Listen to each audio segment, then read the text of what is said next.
السلام علیکم بچوں، آج کا ہمارا سبق T8 کے حوالے سے اسلامی ریاست ہے۔ بچوں سب سے پہلے اسلامی ریاست کے معنی اور مفہوم جان سکیں۔ علم سیاسیات کے روح سے ریاست کے بنیادی اجزاء میں علاقہ، آبادی، قانون اور قوت نافذ شامل ہے۔ ریاست کے لیے ضروری ہے کہ اس کی مناسب حدود ہوں جو عمومی زبان میں علاقہ کہلاتا ہے۔ اس علاقے پر انسان آباد ہوتے ہیں، ان انسانوں کے لیے کسی قانون کا ہونا بھی ضروری ہے اور اس قانون پر عمل درآمد کے لیے ایک قوت کا ہونا بھی ضروری ہے۔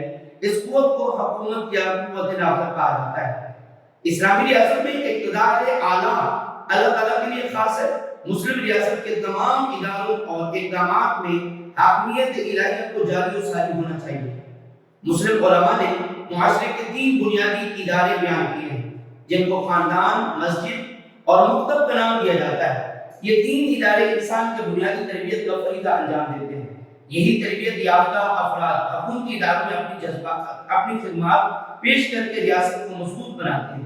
ریاست کے بنیادی ادارے میں مقننہ، عدلیہ، انتظامیہ کہلاتے ہیں۔ مقننہ کیا چیز ہے؟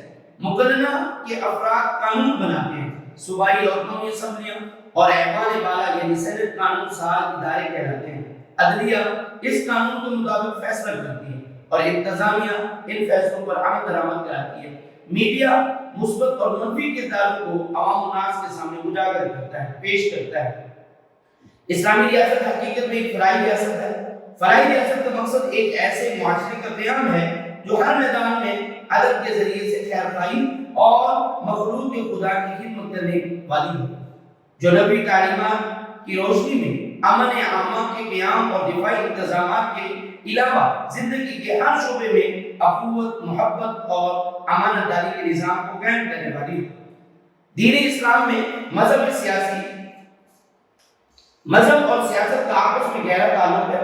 اسلام کے سیاسی نظام کا بنیادی مقصد ایک ایسی امت کو پیش کرنا ہے، تشکیل ہے جو عدل و انصاف کی علم بردار ہو اور ہر طبقہ حیات میں اقامت الہیہ کی سربلندی کے ذریعے سے ہی ممکن ہے۔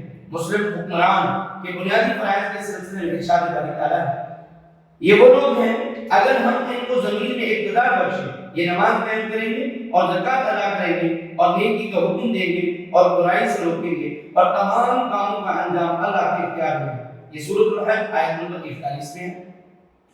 مسلم حکام کے دیگر فرائض میں عدل و انصاف کا قیام، غربت کا خاتمہ، فلاح عامہ، اسلامی تعلیمات کا فروغ، اسلام کے عدالتی احکام کا نفاذ، حدود و قصاص، مسلمانوں کا دفاع، ملت اسلامی کی حمایت و نصرت اور معاشرے میں امر بالمعروف و نہی عن المنکر کا قیام قابل ذکر ہے۔ بچوں، امر بالمعروف نیکی کے حکم کرنے کو کہتے ہیں اور نہی عن المنکر کہتے ہیں برائی سے روکنے کو۔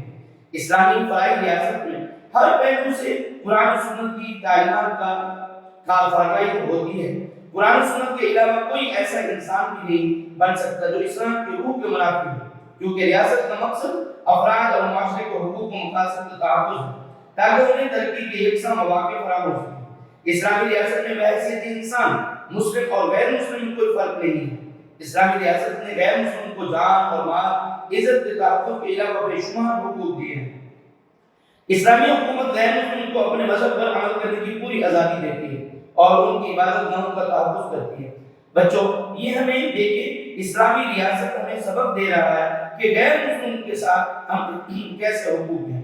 اسلامی حکومت میں افواج اور ان کے سوا سالاروں کو ہدایت دی کہ خبردار زمین میں فساد نہ مچانا، شرعی احکام کی خلاف ورزی نہ کرنا، کھجور کے درخت نہ کاٹنا اور نہ انہیں جلانا، جو پائن کے ہلاک نہ کرنا، پھلدار درخت نہ کاٹنا، عبادت گاہ نہ گرانا، بچوں، بوڑھوں اور عورتوں کو قتل نہ کرنا۔ تمہیں بہت سے لوگ ایسے ملیں گے جنہیں گرجا گھروں میں اپنے آپ کو محبوس کر رکھا ہے اور دنیا سے ان کا کوئی تعلق نہیں، انہیں ان کے ہاتھ میں چھوڑ دیں۔ اسلامی ریاست کا بہترین ماڈل ریاست مدینہ ہے۔ ہم نے کس چیز کو فالو کرنا ہے؟ بچوں، اسلامی ریاست ہمارے سامنے مثال ریاست مدینہ ہے۔ نبی اکرم صلی اللہ علیہ وسلم نے ریاست مدینہ کا باقاعدہ پرچم کیا کرتا ہے، مسجد نبوی کو حکومت کی مرکزی سیکریٹریٹ کا درجہ دیا اور بعد نماز کے اہتمام سے مسلمانوں کو نظم و ضبط کا درس دیا۔ مسجد نبوی کی مجلس شورا، عدالت عالیہ اور عسکری تیاری کا مرکز تھی۔ معاشی ادارے کے طور پر موافقات مدینہ کی شکل میں امداد باہمی کی فضا پروان چڑھائی گئی، ریاست کے رستے وسیع رکھنے کی ہدایت فرمائی گئی۔ عدالتی نظام میں جیت بڑے صحابہ کرام خصوصاً حضرت علی بن مرتضیٰ، حضرت عبداللہ بن مسعود، حضرت معقل بن یسار رضی اللہ تعالی عنہ شامل ہیں۔ صوبائی سطح پر حضرت معاذ بن جبل رضی اللہ عنہ قاضی کے اختیارات حاصل ہیں۔ تعلیمی نظام میں صفہ اور دار احکام جیسے اقام کی ہدایت قائم ہے۔ بلدیاتی نظام کی بنیاد فراہم کی گئی۔ حضور صلی اللہ علیہ وسلم نے مسجد میں محجن نامی عورت کو صفائی کے لیے مقرر فرمایا۔ رات کو گلی محلے روشنی کی خاطر چراغاں کرنے کے لیے تمیم داری کے غلام کو متعین کیا گیا اور مدینہ منورہ میں مسلمانوں کی مردم شماری کی گئی۔ ہمارے لیے اس اسلامی ریاست میں بچوں سبق یہ ہے کہ اسلامی ریاست میں بسنے والے تمام افراد کو یہ فرض بنتا ہے کہ وہ ریاست کی تعمیر و ترقی میں اپنے تمام صلاحیتوں کو دیانتداری سے بروئے کار لائیں، اپنی ذاتی مفاد پر اجتماعی اور ریاستی مفاد کو ترجیح دیں۔ ان مقاصد کے حصول کے لیے ضروری ہے کہ ریاستی ادارے اپنے بنیادی فرائض ادا کرتے ہوئے